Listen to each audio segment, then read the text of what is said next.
नमस्कार, सत श्री अकाल, आदाब। मेरा नाम मनदीप पूनिया है। आज हम रेवाड़ी में हैं और रेवाड़ी में हमारे साथ योगेंद्र यादव हैं। योगेंद्र यादव पहले लोकसभा में देश में घूम रहे थे और अब हरियाणा में लगे हुए हैं। कल ये नारनौल में थे और अब भिवानी के लिए निकल रहे हैं। तो एक हिसाब से जो आदमी थोड़ा लोगों के बीच विचरता है, आंदोलनों में भी रहता है, या फिर थोड़ी सी राजनीतिक समझदारी के हिसाब से समाज को समझ रहा होता है, उसके पास कुछ ज्ञान इकट्ठा होता चलता है। तो हम उनसे जो इन्होंने थोड़ा बहुत अपने झोले में डाल लिया उसको थोड़ा निकलवाने की कोशिश करेंगे और जानेंगे कि हरियाणा का इलेक्शन किस तरीके से हम समझे, क्या हो रहा है, नंबर गेम से हटके भी किस टाइम पे हरियाणा इलेक्शंस में क्या चीज़ें, क्या नए रुझान बनकर उभर रहे हैं।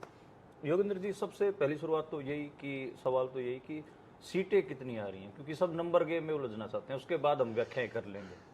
मनदीप भाई, मैंने तो लोकसभा चुनाव के बाद कहा था, जब वो मैंने भविष्यवाणी की थी, ठीक ठाक हो गई थी, तो मैंने कहा था भाई कान पकड़े, भविष्यवाणी करना ना मेरा धंधा, ना मेरा शौक और ना मेरी मजबूरी। लोकसभा चुनाव में मजबूरी हो गई थी, क्योंकि सारा मीडिया इस देश का झूठ बोल रहा था। पता था झूठ बोल रहे हैं, देश को गुमराह कर रहे थे। तो मुझे पुराना चोगा पहन के फिर आना पड़ा कि भविष्यवाणी करेंगे। हरियाणा में ऐसी कोई मजबूरी नहीं है। मोटी बात, हरियाणा के बच्चे बच्चे को पता है, सड़क पे पता है। आप किसी मूंगफली वाले से पूछ लो, उसे पता है, वो मैं आपको बता देता हूँ। वो ये है कि हरियाणा में सत्ता परिवर्तन हो रहा है। अब तीन संभावनाएं हैं। एक तो ये कि बीजेपी के खिलाफ और कांग्रेस के पक्ष में हवा चलेगी। हवा चलेगी, 50-55 के करीब सीट आ सकती है। दूसरी संभावना ये है कि भाई आंधी चलेगी। आंधी चलेगी तो 60-65 सीट ले आएंगे। और तीसरी संभावना ये है कि सुनामी चलेगी। सुनामी चलेगी तो 70 पार। अब इन तीनों में से क्या चलेगी मुझे ना पता, आप लोगों को बेहतर पता है। आप जमीन पे घूम रहे हो, सीट देख रहे हो। और सच बात यह कि किसी को भी 100% पता नहीं, और मुझे इसमें रत्ती भर दिलचस्पी नहीं, क्योंकि मोटी तस्वीर जो है वो देखने में है। अगर मीडिया रिपोर्ट कर रहा होता कि ना जी बीजेपी फिर आ रही है 70 बार, तो मेरे जैसे आदमी को फिर आना पड़ता। हर एक को पता है, हर कोई कह रहा है। असली बात यह है कि हरियाणा में जो बदलाव 5 साल पहले हो जाना चाहिए था, वो डिलेड बदलाव आज हो रहा है। अब हो रहा है जी। अच्छा, मैं हरियाणा को थोड़ा ज्योग्राफिकल लोकेशंस के हिसाब से तोड़ देता हूँ ताकि हमें चीज़ें समझने में आसानी होगी। दिल्ली से एक सड़क निकलती है मुंबई के लिए, जयपुर के लिए, यानी कि जो NH8 है, जीटी रोड हमारी। जीटी रोड तो हम उसको बोलते हैं, जो पेशावर तक जाता है, पुराने वाला जर्नली सड़क। इस NH8 की बात करें तो इस पे गुड़गांव पहला जिला आता है। फरीदाबाद इसके लगती बाजू है। मेवात, नूंह, फिर रेवाड़ी, महेंद्रगढ़, ये सड़क घुस जाती है राजस्थान में। राजस्थान में अभी 2023 में बीजेपी आई है। लोग इस जो राजस्थान को जाने वाली सड़क है, इसको हरियाणा में जब जहाँ से गुजर रही है, इसको भी कह रहे कि ये बीजेपी, जैसे राजस्थान में जाके बीजेपी में समुद्र है ना, उसमें गिरेगी। तो ये जो नदी है ये यहाँ पे भी बीजेपी में ही है। क्या लग रहा है कि लोग कह रहे हैं कि ये दक्षिण हरियाणा में बीजेपी का बहुत बड़ा बवाल है, 17-18 सीटें तक लोग गिन ले रहे हैं। इसमें कोई शक नहीं है कि दक्षिण हरियाणा पिछले 10 साल में बीजेपी का एक गढ़ के रूप में साबित हुआ है। 2014 में भी, 2019 में भी। 2019 में तो अगर बीजेपी को बचाया तो दक्षिण हरियाणा नहीं बचाया, यहाँ पे 11 सीट ले आए, नहीं तो मतलब क्या हालत बनती इनकी। जो 3 जिलों की 11, इनमें से 9 सीट और बाकी 1-2 सीट बाहर लेके आए। लेकिन अब हालात वो नहीं है। राजस्थान का आप 2023 का चुनाव सिर्फ ना देखो, आप 24 में लोकसभा में क्या हुआ वो भी देख लो, 11-12 सीट है ना। तो ये जो इलाका है, यहाँ एक बदलाव आया है। बीजेपी यहाँ क्यों स्ट्रांग थी? स्ट्रांग इसलिए थी कि बीजेपी ने शुरू में ये इम्प्रेशन बनाया कि भाई इससे पहले की जो कांग्रेस सरकार थी वो तो खाली रोहतक वालों के लिए चला करती थी। अब सही था गलत था, लेकिन बीजेपी ने इम्प्रेशन बनाया लोगों के मन में, और कहा SYL आपके लिए लेके आएंगे, क्या क्या बड़ी बातें की। और उसके बाद असली जो काम किया जो 2019 में था, वो 35-1, यानी कि जाटों के खिलाफ सारे नॉन जाट समुदाय को खड़ा करना। ये बीजेपी ने बड़ा प्रभावी तरीके से लामबंदी की। अब वो करते करते अब लोग छिक लिए कि भाई कितने टाइम तक आप करोगे ये काम। दूसरा, अब लोगों को ये भी दिखने लग गया कि यहाँ पे आप अहीरों के कान में कानाफूसी करते हो, अरे जाट ने ये कर दिया, जाट ये करेगा, जाट वो करेगा। और जमुना पार करते ही उत्तर प्रदेश में आप यादवों के बारे में यही काम कर रहे हो कि यादवों ने उत्तर प्रदेश यादवों लूट ने लिया। ये कर दिया, गुंडागर्दी की, ये वो, और यही नहीं, एनकाउंटर किसका हो रहा है? मंगेश यादव वाला मामला क्या इस इलाके में बहुत चला है अच्छा। कि भाई 4-5 अपराधी थे, हाँ। एक को गोली मार दी, दूसरे का आपने अच्छे से आत्मसमर्पण करवा लिया, क्योंकि वो तो राजपूत था, ये था यादव। तो ये बात अब लोगों को दिखने लगी है कि भाई ये तो धंधा है, यहाँ यादव को, यहाँ जाट को विलेन बना दो, वहाँ यादव को विलेन बना दो, और कहीं हिंदू मुसलमान बन गया तो क्या ही कहने, और कोई ना मिले तो कुकी और मितई के अंदर करवा दो।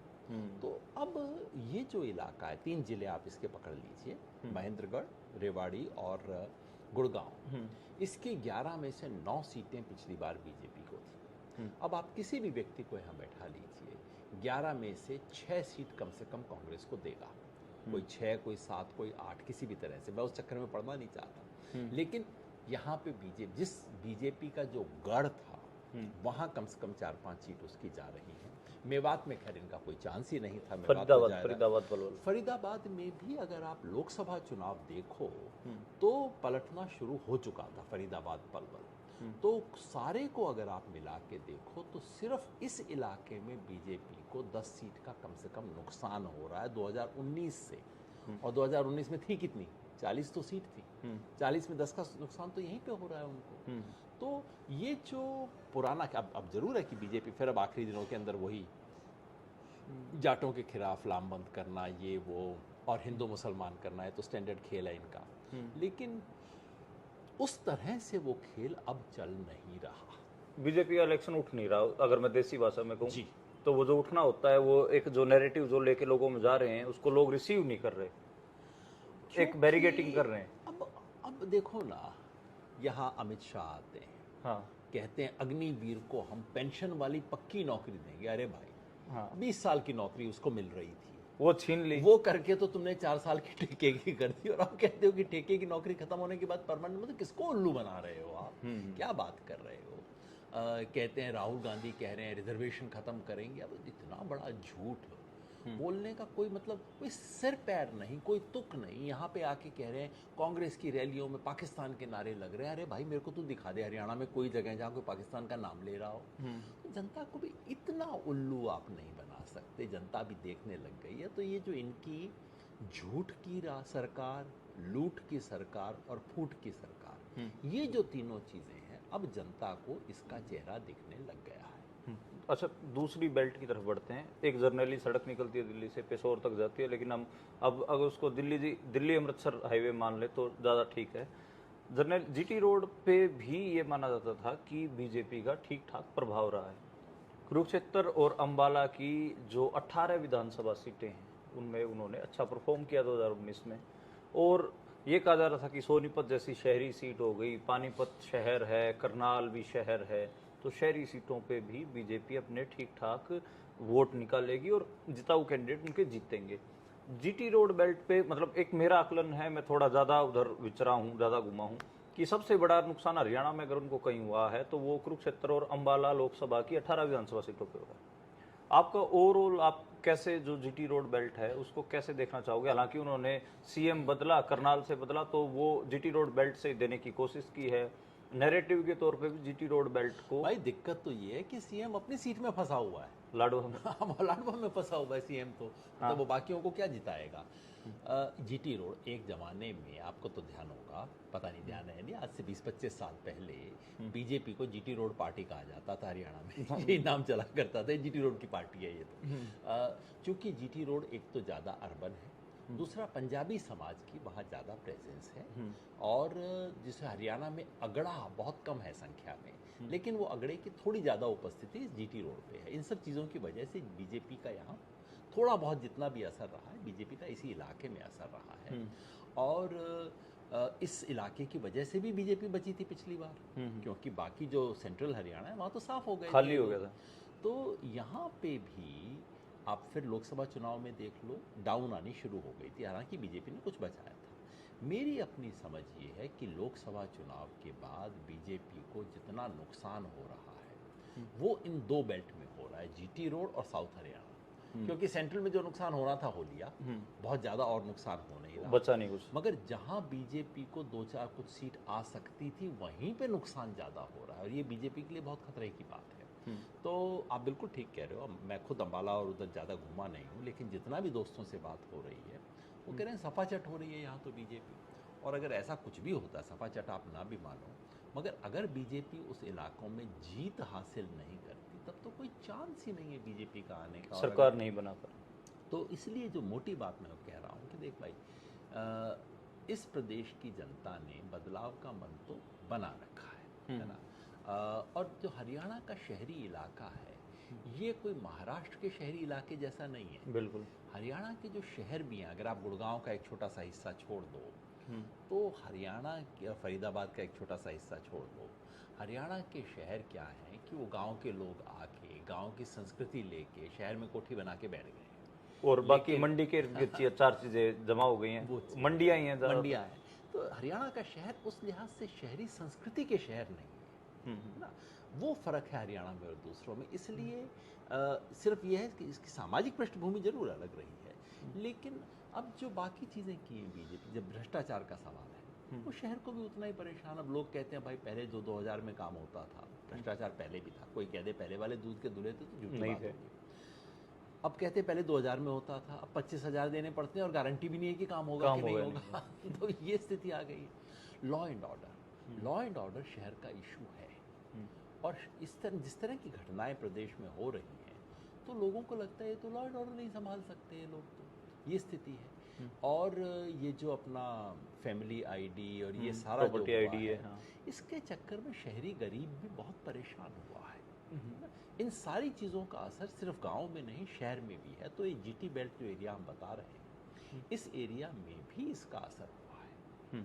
अच्छा, सेंट्रल हरियाणा की बात करें, साफ तो पिछली बार ही हो गया था, लेकिन एक ज़रूरी बात ये आती है कि जो लोकदल फोर्सेस थे, जो कि एक हिसाब से समाजवादियों के पुराने अलाए, और जब पूरा मूवमेंट कोई भी एंटी कांग्रेस जो खड़ा हुआ, उसमें एक हिसाब से 70, 80, 90 के दशक में सेंट्रल हरियाणा में जो फोर्स थी, ताकत थी लोकदल, जिसमें ताऊ देवीलाल उसको लीड करते थे ज़्यादातर, उनका एक हिसाब से गायब होना, और दूसरा ये भी कि क्रेडिबिलिटी पे भी सवाल। और हरियाणा जैसे इलाके की जिसमें जो रीजनल फोर्स को, मतलब मेरे को तो लगता है कि रीजनल फोर्स की बात ही नहीं, दो नेशनल पार्टियों के पाले में गेंद चला जाना बिल्कुल, और तीसरे धड़े का मौजूद न होना खतरनाक। इस चुनाव की एक खासियत हो रही है। खासियत मान रहे हो या फिर इसकी दिक्कत मान रहे हो? अच्छाई बुराई दोनों है इसमें। पहले हरियाणा में क्या था, जैसे पिछले चुनाव में आप देखें, हरियाणा में बीजेपी कांग्रेस दोनों का वोट आप जोड़ दो, दोनों का वोट जोड़ के 65% के करीब बन रहा था। इस चुनाव में मुझे लग रहा है दोनों का वोट मिला के 80 के पार चला जाएगा। तो यानी कि ये जो अन्य ताकतों की जो प्रेजेंस थी, और केवल हरियाणा में नहीं हो रहा, यही कर्नाटका में हो रहा है। राजस्थान में एक जमाने में पूरी जो ईस्टर्न बेल्ट थी, यहाँ पे बीजेपी कैंडिडेट नहीं खड़ा करती थी। अब तो हम सुन के आपको हैरानी होगी, ये सन 1990 तक यहाँ पूरे ईस्टर्न राजस्थान में बीजेपी के पास कैंडिडेट नहीं होते थे। ये बिल्कुल जनता दल का इलाका था, वहाँ से वो ख़त्म हो गई है।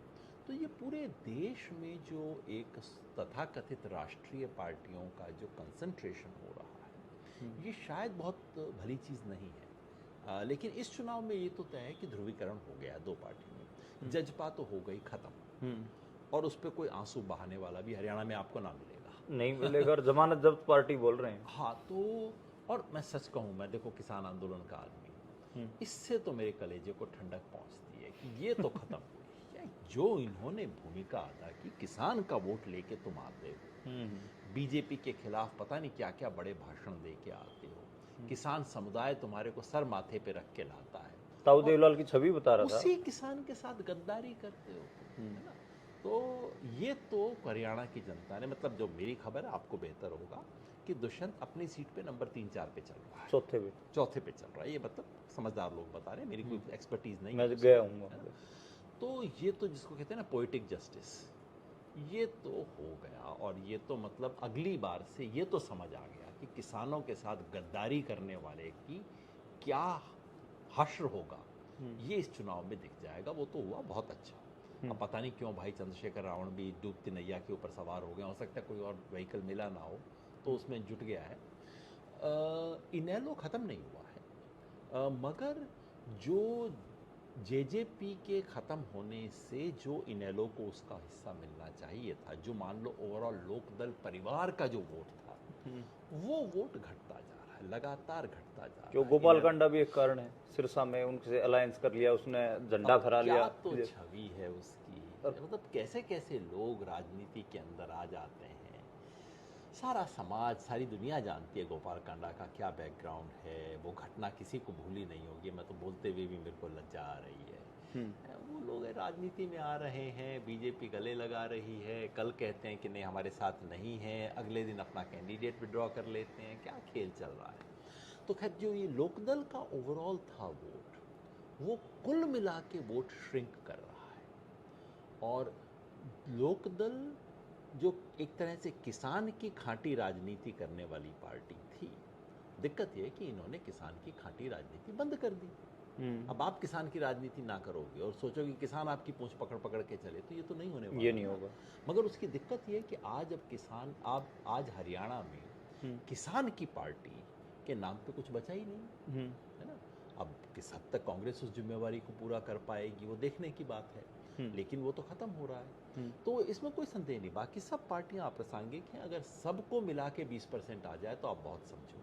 पिछली बार 35 आया था, पिछली बार बीजेपी को थे कोई 36% वोट थे और कांग्रेस को 28% थे, मिला के वही 65 पे आ गए। अब ये दोनों 80 के पार जा रहे हैं जैसा मैंने कहा। और आम आदमी पार्टी को 2-4 सीटों पे कोई कैंडिडेट उनका पर्सनल अपने वोट ले आए तो ले आए। पार्टी का तो मेरे को 5-7 हज़ार वोट भी कहीं दिखाई नहीं दे रहा।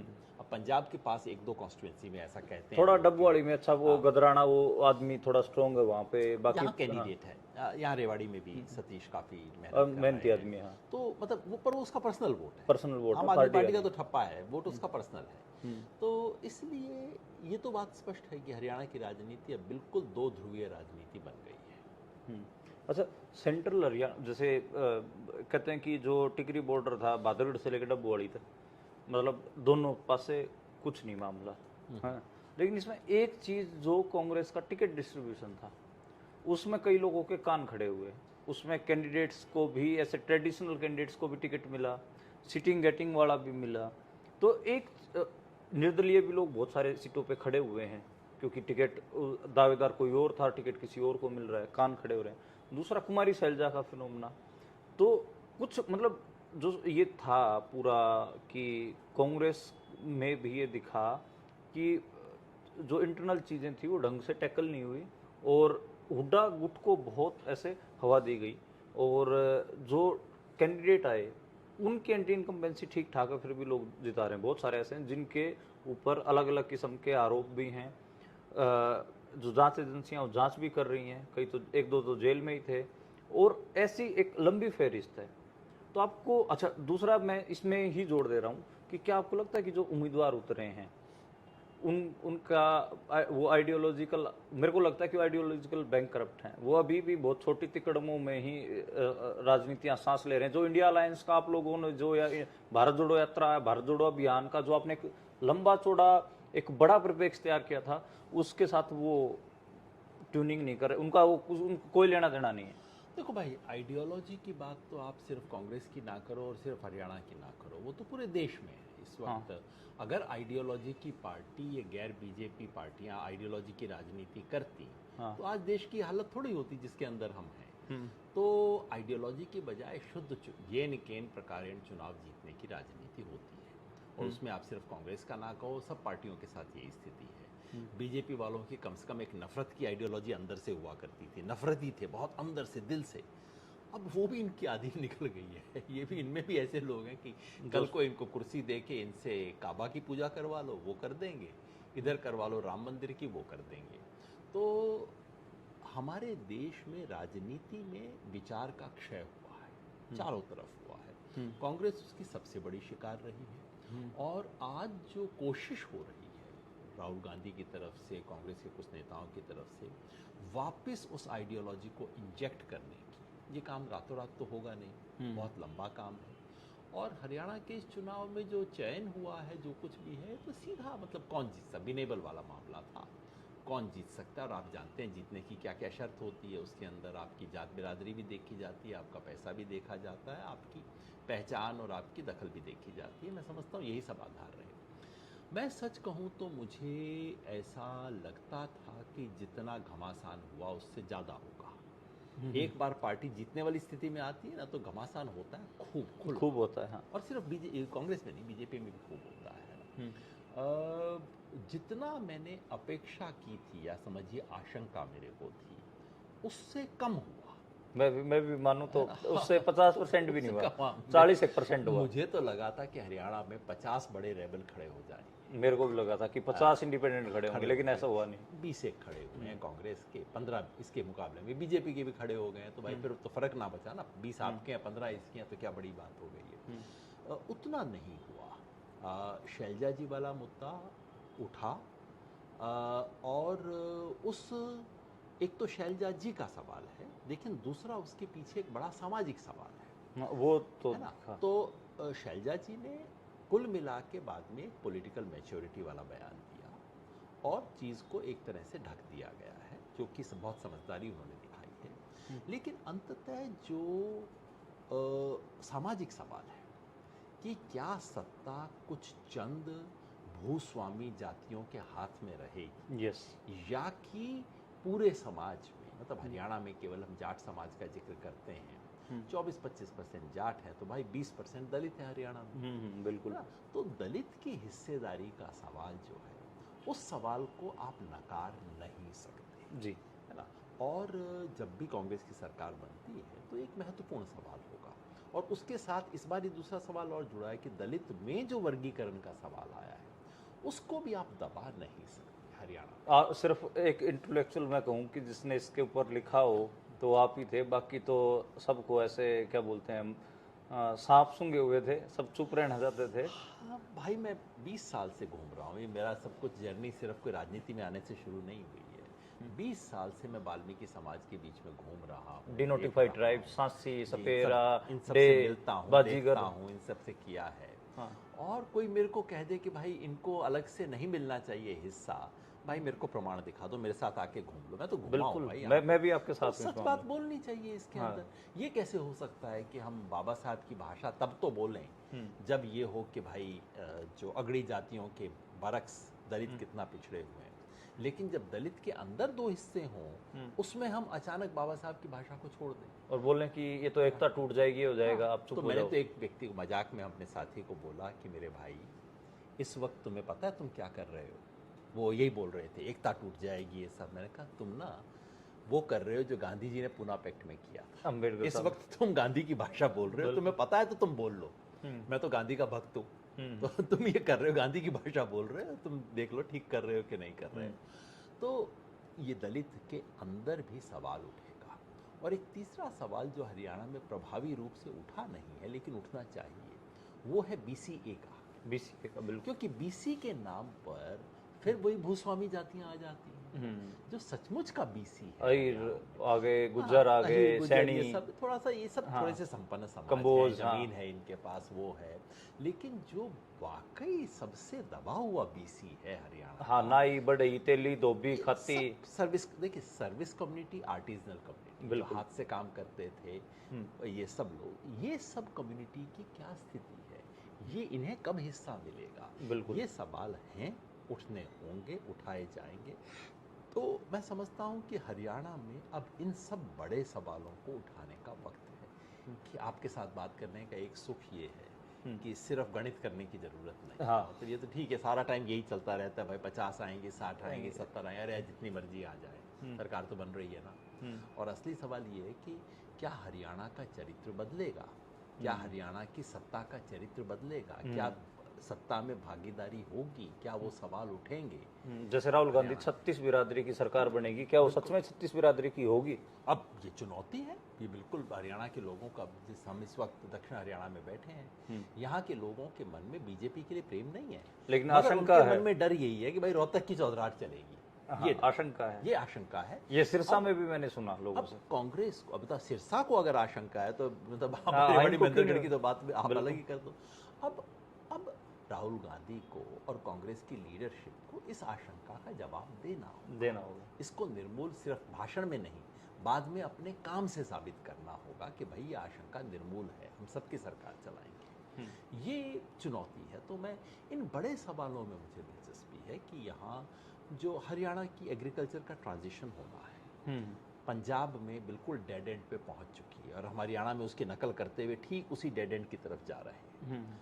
क्या हरियाणा की कृषि अलग तरह की कृषि बन सकेगी, ट्रांजिशन करने में मदद मिलेगी, या कि किसान उसके बाद वैसे ही रोए पीटेगा जैसा पंजाब का किसान आज की स्थिति में पहुंच गया है? इन बड़े सवालों पे चर्चा करने का वक्त है। तो ये जो सारे गहरे सवाल हरियाणा के हैं, उस गहरे सवालों की तरफ ये प्रदेश बढ़े, ये मैं चाहता हूँ। अच्छा, इसको सारे को ख़त्म करते हैं, आपको भी जाना है और ओम प्रकाश जो हैं उनकी सभा आप भिवानी में रहेंगे। जी जी, वो भिवानी जा रहा हूँ। हाँ, और बहुत मन है मेरा उस सीट में भाई कि वो आदमी जीते। मैं जमीन का संघर्ष करने वाला आदमी है, हमारे साथ शाहजहाँपुर में खड़ा हुआ था वो आदमी है। और बाकी तो राजनीति में सब कुछ होते रहते हैं, कभी कभार कोई अच्छा आदमी भी जीत जाए तो अच्छा रहेगा ना। तो बिल्कुल आज उन्हीं का मैं करने जा रहा हूँ प्रचार। आखिरी में बस ये मेरे को थोड़ा सा बता दीजिए कि मान लो कि हम तो ग्राउंड पे भाग रहे हैं, ऐसे रिपोर्टिंग कर रहे हैं, तो बहुत सारी चीज़ें नहीं देख पा रहे। थोड़ा मैं मतलब जेन्युइनली ये समझना चाह रहा हूँ कि इस पूरे इलेक्शन से क्या सीख हमें मिले और दूसरा आगे का रास्ता क्या हो। हालांकि आपने बहुत कवर कर दिया पिछले चुनाव। सीख पहला ये, हरियाणा में आप किसान को धोखा दे के और किसान पे थूक के आप इस प्रदेश की कुर्सी पे नहीं बैठ सकते। देहातियों के साथ गलत व्यवहार करके भी, लाठियां बरसा के ये करके आप इस प्रदेश में नहीं रहे। ये तो मैं समझता हूँ आगे के 10 मुख्यमंत्रियों के लिए तो सबक ये हो जाएगा। बिल्कुल, व्यवहार अच्छी बात है, बिल्कुल होना चाहिए। दूसरा सबक ये कि इस प्रदेश के जो बेरोजगारी का सवाल है, ये प्रदेश का सबसे बड़ा सवाल है, मुख्य सवाल। अग्निवीर तो उसके अंदर आप समझ लीजिए एक तरह का वो छौंक हो गया, बिल्कुल वो लग गया, जिससे बात थोड़ा पब्लिक हो गई, पता लग गई। पिछली सरकार के लिए भी सबसे बड़ा नसीहत ये है और आने वाली सरकार के लिए सबसे बड़ी चुनौती ये है कि आप बेरोजगारी के सवाल पर इस प्रदेश में आपको कुछ करना होगा। ये बहुत बड़ी चुनौती है। हरियाणा की अर्थव्यवस्था और हरियाणा का जो बेसिक इंफ्रास्ट्रक्चर है, शिक्षा, स्वास्थ्य, कोई बड़ा काम 10 साल में नहीं हुआ। पहले वालों ने कोई कमाल का किया हुआ ऐसा नहीं था, लेकिन अब हरियाणा में रिसोर्सेज होते हुए जो कुछ हो सकता था, कुछ नहीं हुआ। शिक्षा और स्वास्थ्य का सवाल बहुत बड़े सवाल के रूप में आएगा। कांग्रेस ने प्रॉमिस किया है कि चिरंजीवी योजना राजस्थान वाली लाएगी, वो बहुत अच्छी योजना। अगर वो योजना लाती है कांग्रेस, इस प्रदेश में बहुत बड़ा बदलाव आएगा स्वास्थ्य के लिए, बिल्कुल ग्रामीण गरीब और शहरी गरीब को फायदा करने का। तो वो सवाल, और शिक्षा का, सरकारी स्कूल को ठीक करने का, पब्लिक सेक्टर के कॉलेज यूनिवर्सिटीज़ बनाने का। हम यहाँ बैठे हैं, इस इलाके के अंदर एक यूनिवर्सिटी बनी, उसका भी सत्यानाश इन्होंने कर दिया। मेवात में आप यूनिवर्सिटी छोड़ दो, एक कॉलेज नहीं अच्छा ढंग का कॉलेज मेवात के अंदर। तो शिक्षा और स्वास्थ्य के सवाल बड़े बने।